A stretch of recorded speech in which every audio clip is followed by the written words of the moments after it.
Andy Hosmer.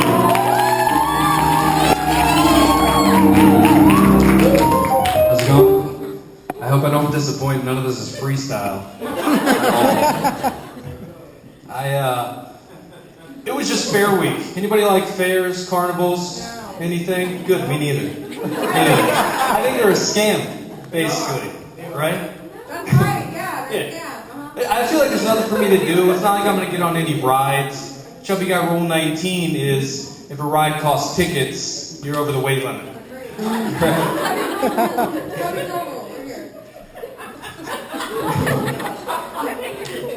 All the games are rigged, right? And I was at a fair with a date, and we're walking by the games, and she made the mistake of saying, "Oh, look at that stuffed gorilla. That's so cute." And the workers know, like, they get on you. Like, the guy immediately started it on me, like, "Oh, you know, a real man would win his girl a prize." And I was like, "All right, she probably doesn't need any more stuffed animals. It's fine." He was like, "Come on, man, you got to do it." And I was like, I don't really know how this is gonna go. I don't need her like making voodoo stuffed animals. Like, I got you. But he kept going, and he was finally like, "Well, if you don't do it, the next guy will." All right, give me the balls. Give me the balls, Carney. Let's try this. Let's do this. Like, I can't knock over some cans. So 8 tries later and $40. She walked away with a small prize. Why is the only game that's not rigged the one where you win a living animal? The goldfish game, right? If you can throw a ping pong ball, you can win a goldfish. If you can basically just drop a ping pong ball, if you can stare at a ping pong ball, winner! Goldfish right here.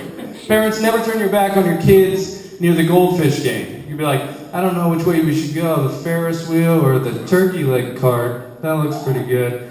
You turn around, your kid's like, "Daddy!" Like, "Oh my God, how? What? You didn't even have money. How did you win a fish?" It's crazy. What's the deal with the food? When is this deep fried fad gonna stop? Even as a big guy, when I saw they were deep frying Twinkies, I was like, "Whoa, guys, there's a line.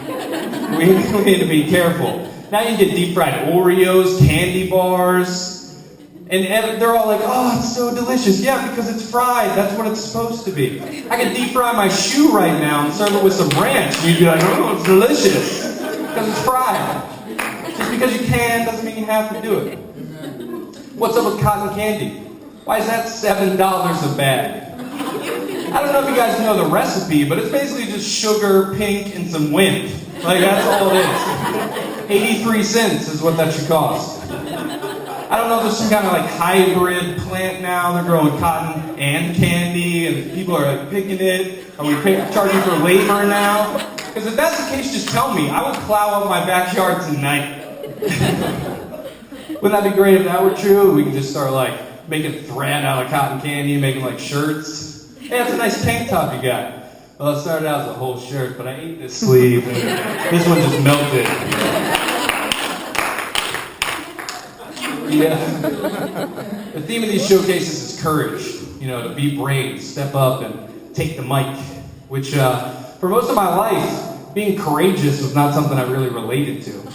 I don't know if you can tell, but I wasn't raised on the streets, as the kids might say.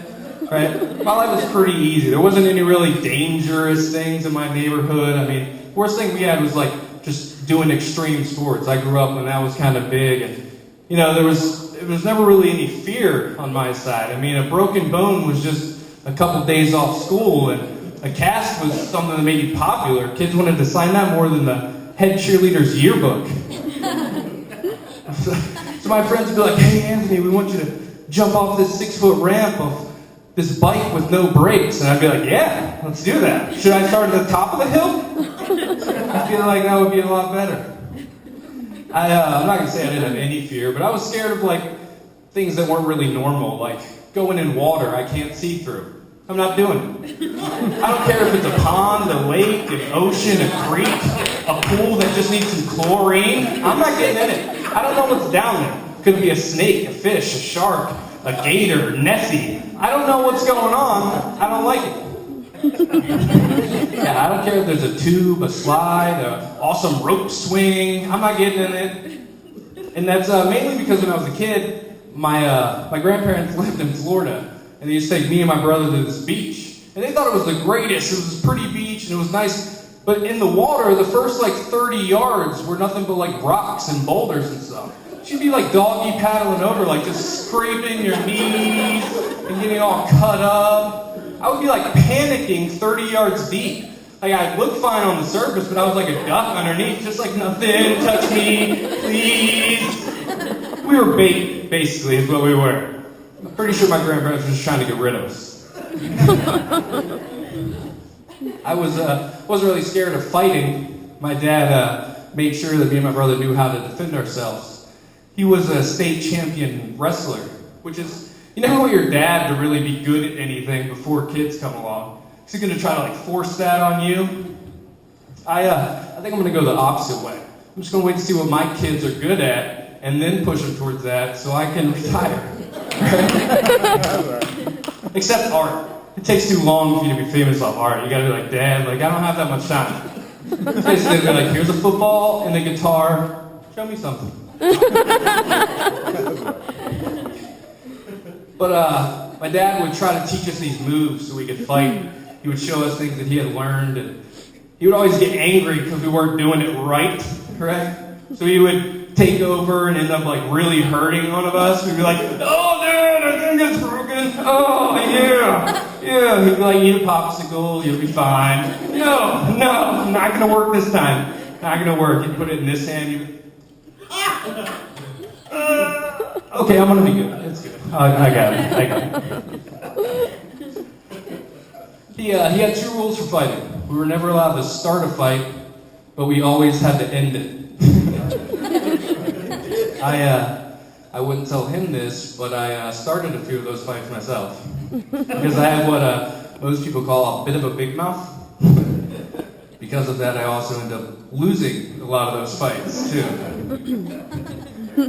But like I said, I never really had a chance to really be courageous until recently. I finally had that opportunity. And I also recently got married, and me and my wife were out.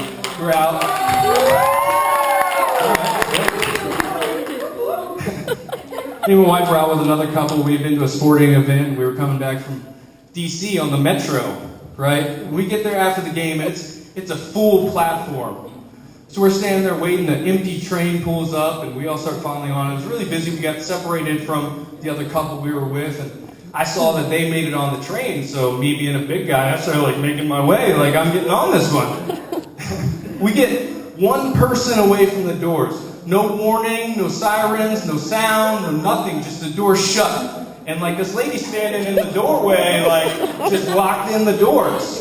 So me realizing, oh, this is my chance. I jump in, pull the doors open like I'm John McClane in Die Hard. Just like, Urgh! And I'm holding them open. I look back to get my wife, and she's just standing there like in shock, like what's going on? And this is where the story between me telling it and her telling it starts to differ quite dramatically. Because I'm pretty sure I said, are you coming? And she heard like a yelling version. There were like flames, and I was screaming or something. I don't know. I didn't hear that. But so I pretty much just dragged her onto the train, which apparently was a big no-no. So I turn around expecting to, like at this point in my mind, I've done three major things. I've saved a woman's life. I've kept our group together. And saved us from who knows what would have happened back on the platform when that angry mob just got left. Right? And so I turn around expecting the woman to be like, oh, so grateful, and how can I repay you? And I'll name my kid after you or something. Like, and I turned around, the lady's nowhere to be found. She was like, all right, thanks, appreciate you.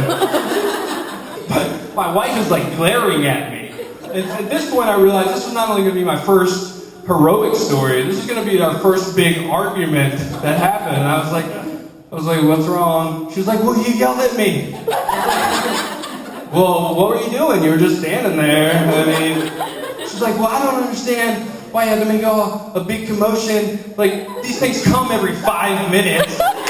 There's another one there already. And, that's the story of how I saved a life and also ended up sleeping on the couch for the first time. So guys, that's my time. I'm Anthony Costa. Thank you a lot.